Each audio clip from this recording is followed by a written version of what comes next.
दोस्तों नमस्ते, मेरा नाम रविकांत भारती है। हिंदुस्तान के जितने भी मुसलमान हैं उन सभी को ईद उल अधा बकरा ईद की बहुत बहुत बधाई।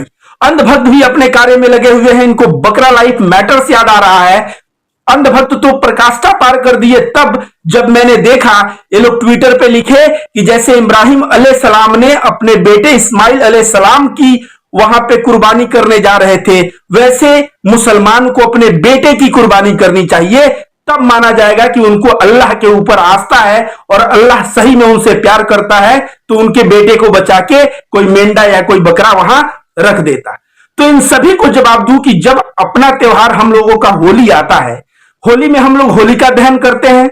होलिका दहन में कहा गया है कि भक्त प्रहलाद जो ईश्वर पे अटूट विश्वास रखते थे, भक्त प्रहलाद को मारने के लिए होलिका जो उसकी बुआ थी अपने गोद में लेके और बैठ गई, और जब आग लग गया तो होलिका जिसको वरदान मिला था कि वह आग से नहीं जल सकती, वह जल के भस्म हो गई। और भक्त प्रहलाद की भक्ति, वह भगवान का नाम जपते रहे और उनके भक्ति में इतना दम था कि आग भी उनको नहीं जला सका। तो यहां पे अगर मुसलमान तबका यह सवाल करे कि यह कैसा लॉजिक है, आग लगेगा और उसमें नहीं कोई जलेगा, एक ऐसा बात हो गया, तुम लोग लकड़ी को जला के होलिका कह देते हो, तुम उसमें होलिका को बैठाओ, भक्त प्रहलाद की तरह आस्था लेके स्वयं बैठ जाओ और तब आग लगाओ और देखो आग नहीं लगता है तो तुम सच्चे भक्त हो। क्या हिंदुस्तान का एक भी मुसलमान इस तरह का कमेंट किया? नहीं किया। अपना त्योहार दिवाली आता है, दिवाली में दीप जलाने की बात आती है, फिर भी जो है पटाखे पे बैन लगता है। तमाम सरकार कहती है प्रदूषण होता है, पटाखा नहीं छोड़ना चाहिए, नहीं छोड़ना चाहिए। उस वक्त पटाखे बजाने वाले जो गोबर भक्त अंध भक्त है, ये सब जो है सरकार को देश का दुश्मन, तो ये हिंदुओं का दुश्मन, यह सब बना के बैठ जाते हैं। क्या देश का एक भी मुसलमान कहता है कि दीपावली मत मनाओ? तो जब देश का मुसलमान तुम्हारे त्योहार में उंगली नहीं कर रहा है, हम हिंदुओं के त्योहार में जब वह कोई बात नहीं कर रहा है, तो हम हिंदुओं का भी फर्ज बनता है कि जैसा वो हमारे त्योहार को सम्मान देता है, वैसे हमें भी उसके त्योहार को सम्मान देना चाहिए। और अभी इस तरह की बात करना, आपको बता दें, इब्राहिम अलैहिस्सलाम को भी आग में डाल दिया गया था। नमरूद बोल के राजा था, वो आग में डाल दिया था और उनको भी 40 दिन आग में रहे, आग नहीं जला पाया। तो सवाल यह है कि जो सही में ईश्वर की भक्ति, ईश्वर की से जुड़ा रहेगा, उसका कोई भी बाल बाका नहीं कर सकता। यह हिंदू धर्म में भी बात आती है और यह इस्लाम में भी बात आती है।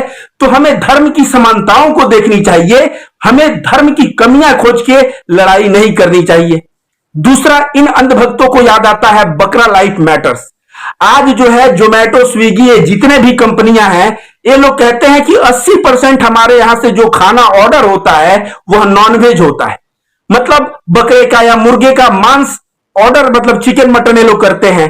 तो जब अपने खाने की बारी आती है तब तो कोई बात नहीं, और जब दूसरा कोई, कुरान में यह लिखा है कि अल्लाह को न मांस और न खून कुछ नहीं जाता, अल्लाह को जाता है तो सामने वाले के दिल का आस्था जाता है, ईमान जाता है।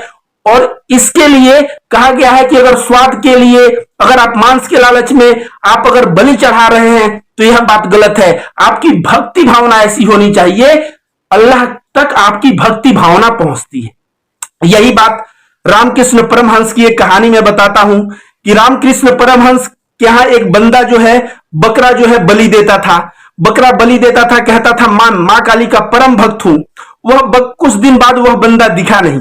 एक दिन रामकृष्ण परमहंस जा रहे थे मार्केट में और वह बंदा मिल गया, तो रामकृष्ण परमहंस ने कहा कि तुम्हारी सारी भक्ति कहां चली गई, अब बकरा लेके नहीं आते? तो कहा कि मेरे सारे दांत टूट गए। मतलब दांत है तो मैं मांस खाने के लालच में बकरे का बलि चढ़ाता था, अब मेरा दांत नहीं है तो बलि चढ़ा के क्या लाभ? तो यहां पे भी देखिए भक्ति भावना कहां गया फिर। तो बात जब भी आती है बलि की, बात जब भी आती है कुर्बानी की, या बात जब भी आती है ईश्वर के समक्ष हमें अपने आप को रखने की, तो वहां पे मैटर हमारी भावना, हमारी आस्था करती है। हम अपने जिह्वा के स्वाद के लिए जो है किसी को कुर्बानी या बलि ऐसा करना गलत है। एनीवे, तो बकरा लाइफ मैटर्स तो याद आ गया, लेकिन खुद अब मैं बताता हूं, खुद खाते वक्त इनको थोड़ा सा भी शर्म नहीं आता। मैं बताता हूं दोस्तों, धर्म से मांस का खाने का कोई लेना देना नहीं है, यह फैक्ट मैं बता रहा हूं। पाकिस्तान में प्रति व्यक्ति 12 किलो मीट खाया जाता है। प्रति व्यक्ति कितना? 12 किलो मीट। और पाकिस्तान एक इस्लामिक देश है जहां सबसे ज्यादा मुसलमान रहते हैं।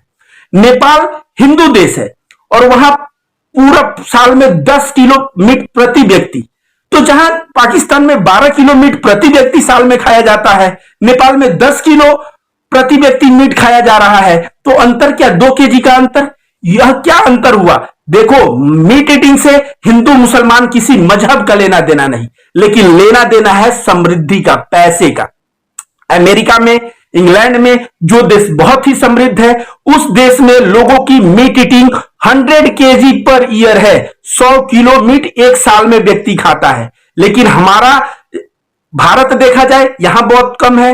पाकिस्तान देखो 12 जो है किलो पर ईयर का है और नेपाल देखो 10 किलो पर ईयर का है। लेकिन जब समृद्धि की ओर यही भारत, याद बता देता हूं 1947, मेरे दादाजी अभी जीवित है, बताते हैं 1947 के समय उस वक्त गेहूं का आटा नहीं नजर आता था, चावल नहीं नजर आता था। वो कहते हैं सावा टेंगनू और कौन कौन सा बाजरा क्या क्या बताते हैं होता था, और वो खाने से उतना टेस्ट उसका नहीं लगता था। ये कहते थे कि गेहूं की रोटी तब बनती थी जब हम लोगों के घर में कोई रिश्तेदार आते थे। भारत की गरीबी इस हालात की थी कि गेहूं की रोटी और नॉर्मल चावल लोगों को नसीब नहीं होता था। उस वक्त मीट ईटिंग भारत की बहुत कम थी।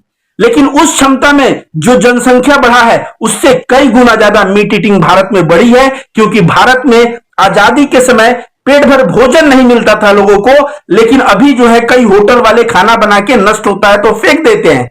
तो जैसे जैसे समृद्धि बढ़ती है वैसे वैसे मीट ईटिंग बढ़ता है।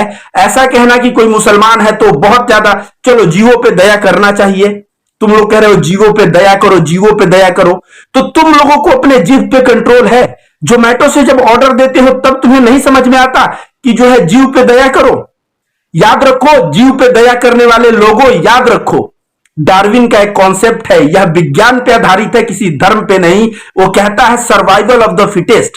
सर्वाइवल ऑफ द फिटेस्ट का मतलब होता है संघर्ष करने वाला ही व्यक्ति जीता है, और प्रत्येक मजबूत व्यक्ति कमजोर को खाता है, जैसे शेर हिरन को खाता है। इस तरह से यह श्रृंखला को इवोल्यूशन का चेन कहा गया। इवोल्यूशन जब पढ़ोगे डार्विन का विकासवाद का कॉन्सेप्ट तब पता चलेगा। तो ओवरऑल इसमें क्या है, अगर मीट ईटिंग बुरा है, बंगाल के किसी भी डॉक्टर के पास चले जाओ या कहीं भी किसी डॉक्टर के पास चले जाओ और उनसे कहो क्या मछली और क्या चिकन खाना, क्या मटन खाना गलत है? अगर डॉक्टर गलत ठहरा दे, विज्ञान गलत ठहरा दे, तब तुम उस बात को गलत कहना। जीवों की दया की बात करते हो, जब स्वयं खाते हो तो जीवों की दया की बात नहीं आती। तो इस तरह की उलूल जुलूल बात करना कि अपने बेटे को कुर्बान कर दो तो जीवों पे दया करो, तो एनिमल लाइफ मैटर्स, ये सब कहने वाले तुम अपने एरिया के पहले तो जानवर पे दया करो। कुत्ता जो है सूखे सूखे मर रहा है, गायों की क्या स्थिति है, रोड पे चलती हुई गाय जो है उनकी हड्डी हड्डी दिखती है। ऐसे एनिमल पे पहले तुम दया करो। और एक चीज और बता दे कि जिंदगी औत्सुकता से जी जाती है, सिद्धांतों से नहीं। अगर तुम ही एक ऐसे जगह पे फंस गए हो जहां पे खाने को कुछ नहीं, चारों तरफ से मरुस्थल है, वहां पे तुम जो है ना कुत्ता को भी काट के खा लोगे, भूख लगेगा तो। समझ में आया? यह बात, यह ज्ञान देना जो है बहुत दूर की बात हो गई कि एनिमल लाइफ मैटर्स और फलाना ढिकाना। जब आप बात आती है आदमी की सर्वाइवल की, तो आदमी कुछ भी खा सकता है। तो इस तरह का बयानबाजी बंद करो और सबके आस्था का सम्मान करो। और बकरा ईद में गरीबों के फायदे को भी देखो। जब बकरा बिकता है, बाजार में जाता है, तो जो लोग पालते हैं उनको लाभ होता है। और यह पालने वाला अदानी अंबानी नहीं होते, कोई कॉर्पोरेट नहीं होता, यह आम किसान होता है, आम गरीब होता है। और वह गरीब जो पालता है पशु को मेहनत करके, वो जो है समय आने पे उसको सेल आउट करके और अच्छा दाम भी ले लेता है। तो बकरा ईद में तो वैसे ये भी कहा गया है कि बकरे को पालो, क्योंकि बकरे से थोड़ा सा इमोशनल अटैचमेंट हो, और तब बकरे की कुर्बानी दी जाती है तो लोगों के दिल में बहुत ही ज्यादा दिल दुखता है। और ऐसे में लोग थोड़ा मैच्योर होते हैं कि उनके जीवन में कभी दुखद घटना हो जाए, वैसे घटना के साथ वो कोप अप कर पाते हैं। एनीवे, तो किसी भी धर्म और मजहब के त्योहार का हमें मजाक नहीं बनाना चाहिए। और अंधभक्त तो योगी आदित्यनाथ से ऊपर चल गए। ये कह रहे हैं योगी बाबा ने गाइडलाइन जारी कर दिया, गाइडलाइन जारी करने को ये लोग गलत ठहरा रहे हैं।